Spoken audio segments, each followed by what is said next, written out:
ఇప్పుడు no cost cough syrup తో 60 రూపాయల విలువ గల ఇన్హేలర్ పూర్తిగా ఉచితం. దెబ్బకి దగ్గు జలుబు మాయం.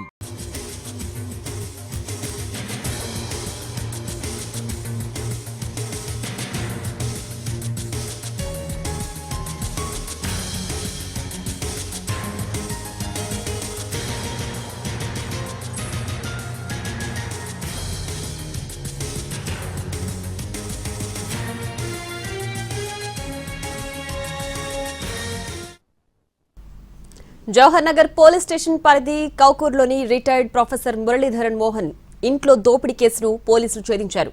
గత నెల 12 మురళీధర్ ఇంట్లోని నేపాల్కు చెందిన పని మనుషులే దోపిడీ చేసి పారిపోయినట్లు పోలీసులు గుర్తించారు. మురళీధర్ ఇంట్లో పనివాళ్లుగా చేరిన నేపాల్కు చెందిన మమత, రాజేష్ ఇదే పనిగా గుర్తించారు. పనిలో చేరిన 13 రోజులకే దోపిడీ చేసింది ముఠా. మురళీధర్కు మత్తుమందిచ్చి అతని భార్య విజయలక్ష్మిని బెదిరించి దోపిడీకి పాల్పడింది ముఠా. నేపాల్కు పారిపోయే క్రమంలో పోలీసులకు చిక్కింది నేపాలీ ముఠా. నిందితులు సబీనా, చాంగ్, సామ్రాట్, బిశ్వాల్, కమల్, శంకర్లతో కలిసి పక్కా ప్రణాళికతో దొంగతనం చేశారు.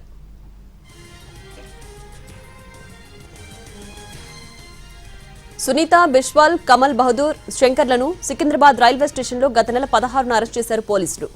పరారీలో ఉన్న ప్రధాన నిందితులు 4గురిని అరెస్ట్ చేసినట్లు తెలిపారు మల్కాజ్గిరి సిపి సుమతి. గత నెల 11న మీనా బర్త్డే పేరుతో దోపిడీకి ప్లాన్ చేసి అమలు చేశారని తెలిపారు ఆమె. ఇందులో 7గురు పాల్పడ్డారని తెలిపారు.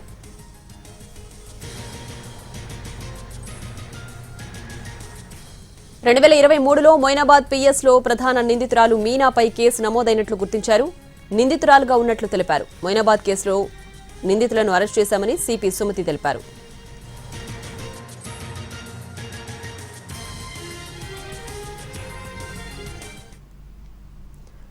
రైట్గా జవహర్ నగర్ పోలీస్ స్టేషన్ పరిధిలోని కౌకూర్లోని రిటైర్డ్ ప్రొఫెసర్ మురళీధర్ మోహన్ ఇంట్లో దోపిడీ కేసును పోలీసులు ఛేదించారు. పూర్తి డీటెయిల్స్ మా ప్రతినిధి రాధాకృష్ణ అందిస్తారు.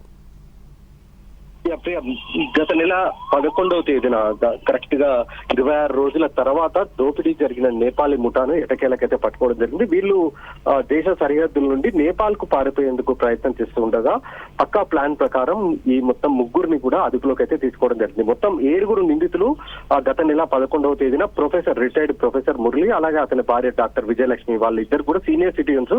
వాళ్ళు ఒంటరిగా ఉంటారు. వాళ్ళ ఇద్దరు పిల్లలు కూడా విదేశాల్లో ఉంటున్నారు. వాళ్ళు ఒంటరిగా ఉంటున్న గమనించిన ఒకరు వాళ్ళ ఇంట్లో నేపాల్ పని మనుషులను చేర్పించడం జరిగింది.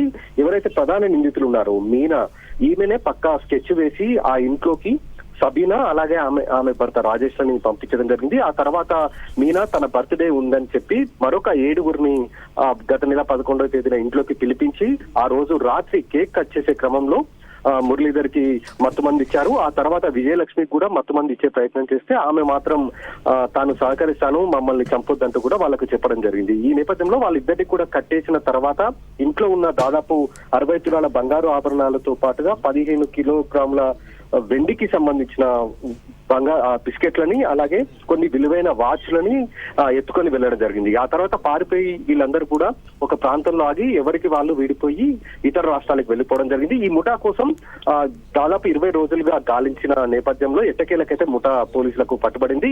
అలాగే ఈ ముఠాతో 2023లో ఎవరైతే మీనా ప్రధాన నిందితులుగా ఉన్నారో ఈవిడ మొయినాబాద్ లో ఒక ఇంట్లో జరిగిన దోపిడీ కేసులోనూ నిందితురాలుగా ఉన్నారు.